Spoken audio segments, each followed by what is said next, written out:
নতুন সরকার দায়িত্ব নেয়ার পর থেকে চাঁদাবাজির মতো অপরাধের বিরুদ্ধে তৎপর প্রশাসন। এরই মধ্যে রাজধানীতে মাদক, অস্ত্রধারী সন্ত্রাসী, অনলাইন জুয়া ও চাঁদাবাজদের দৌরত্ব বন্ধে সাঁড়াশি অভিযান শুরু করেছে পুলিশ।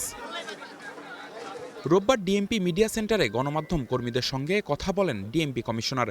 বলেন, চলতি মাস থেকে শুরু হয়েছে বিশেষ এই অভিযান। প্রথম 2 দিনে গ্রেফতার তালিকাভুক্ত সহ 150-র বেশি চাঁদাবাজ। তবে তাদের রাজনৈতিক পরিচয়ের প্রশ্ন এড়িয়ে যান কমিশনার। চাঁদাবাজি তাদের পরিচয় বা ইত্যাদি আমাদের কাছে মুখ্য না। মুখ্য হলো সে চাঁদাবাজি করে, অপরাধ করে, যেই হোক আমাদের কাছে চাঁদাবাজি, এবং তাদেরকে আমরা গ্রেপ্তার করে আইনের আওতায় আনতেছি।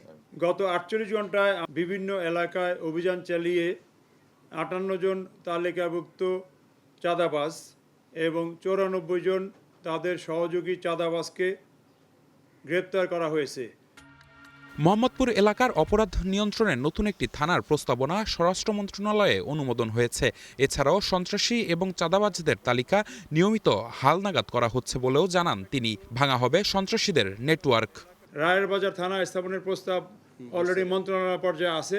অতএব আমাদের অভিযান অব্যাহত আছে এবং জোরদার করা হইতেছে। এখন বলা যায় যে তেমন শীর্ষ সন্ত্রাসীদের উপদ্রব নেই। কিছু মিডিয়াম লেভেল বা তাদের নাম ভাঙিয়ে কিছু সন্ত্রাস করে, তাদেরকে অ্যারেস্টের জন্য মনিটরিং আছে।